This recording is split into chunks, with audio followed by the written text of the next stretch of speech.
So এখন spoken ইংলিশের আজকে আমাদের ক্লাস হচ্ছে 43তম ক্লাস। সো আজকে আমরা যে বিষয়টা নিয়ে কথা বলবো সেটা হচ্ছে কিভাবে ইংরেজিতে ঈদের শুভেচ্ছা দিবেন বা কিভাবে ইংরেজিতে ঈদের শুভেচ্ছা জানাবেন। সো ফার্স্ট যে পয়েন্টটা আছে হচ্ছে ঈদ মোবারক to you.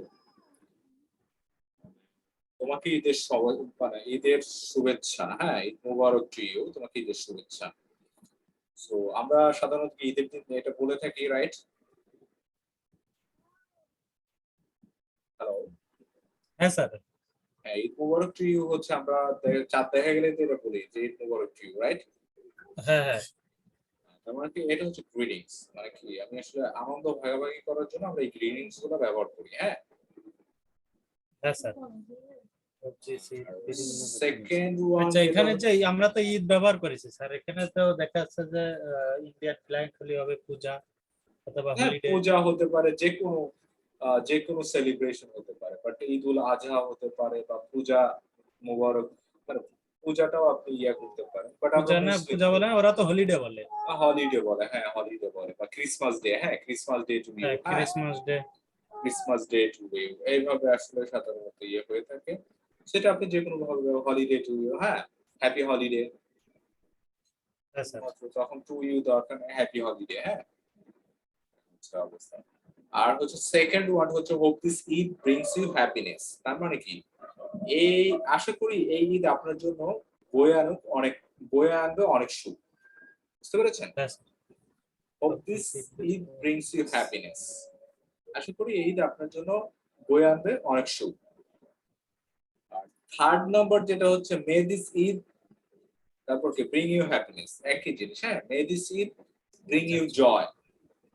Happiness or bring you happiness or joy হতে পারে এখানে।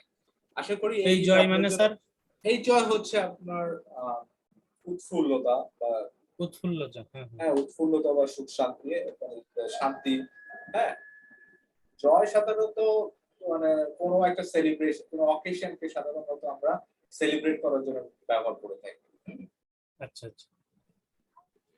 মে Allah bring you joy, may Allah bring you joy, এখানে হচ্ছে আল্লাহ তোমার উপর শান্তি বর্ষণ করুক। হ্যাঁ, বা তোমার উপর মানে সুখ শান্তি সমৃদ্ধি দান করুক, এরকম একটা বিষয়।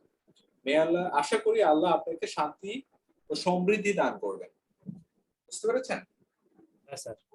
আর পাঁচ নাম্বার যেটা হচ্ছে যে may Allah flood your life with happiness. তার মানে কি আশা করি আল্লাহ আপনার জীবনে সুখ ও শান্তি বয়ে আনবে। মানে এখানে ফ্লাড বলতে কি, ফ্লাড মানে কিন্তু বন্যা না। আচ্ছা, এই ফ্লাড মানে তাহলে বয়ে আনা, বয়ে আনা। সুখ শান্তি বা সমৃদ্ধি দিয়ে আপনার জীবনকে ভরিয়ে তুলবে। মে আল্লাহ ফ্লুড ইউর, ওই ফ্লুড মানে বয়ে আনা। ফ্লাড, ফ্লাড, এটা ফ্লুড না, এটা ফ্লাড। ও ফ্লাড, হ্যাঁ, F L double O D, flood. Flood হচ্ছে বন্যা। ও ওই ফ্লাড হলো বন্যা। এই মানে ফ্লাডটাই হচ্ছে বিভিন্ন ওয়েতে বিভিন্ন সময় ব্যবহার করা হয়। এখানে এখানে কিন্তু ওইটা কিন্তু বোঝায় না, এটা বলছে যে সুখ শান্তি মানে আর কি বয়ে নিয়ে আসবে। ঠিক আছে, মানে বয়ে আনা, এটা হলো যখন বন্যার ক্ষেত্রে যাচ্ছে তখন হলো পানি বয়ে আনা আর কি। হ্যাঁ, পানি দিয়ে ভাসায় দেওয়া। ঠিক আছে, মানুষ দুঃখ কষ্টে, কিন্তু এইখানে সুখের ক্ষেত্রে কিন্তু ফ্লাডটা ব্যবহার করা হয়েছে। হ্যাঁ sir, May Allah flood your life with happiness. বুঝতে পেরেছেন? একই জিনিস, একই ওয়ার্ড বিভিন্ন সময় বিভিন্ন মানে যখন কিন্তু ডিফারেন্ট মিনিং এ কিন্তু ব্যবহার হয়। বুঝতে পেরেছেন? হ্যাঁ হ্যাঁ। আপনাকে জিনিসটা বুঝতে হবে যে আসলে আমি এটা কি কোন অর্থে ব্যবহার করবো, এটা কি পজিটিভ অর্থে ব্যবহার করবো না নেগেটিভ অর্থে ব্যবহার করবো, সাফারিং না এনজয়।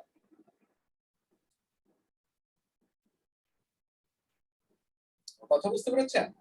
হ্যাঁ স্যার। এটাই হচ্ছে আসলে ইংলিশ ল্যাঙ্গুয়েজটা এরকমই। আপনি যখন বুঝে যাবেন সবকিছু কোনটা কোন অর্থে ব্যবহার করতে পারবেন, তখনই দেখবেন যে আপনি আপনার ভেতরের বা স্পোকেন যে ইয়া আছে এটা বলতে পারবেন। তো এই লেসনে কোনো প্রবলেম আছে? না স্যার।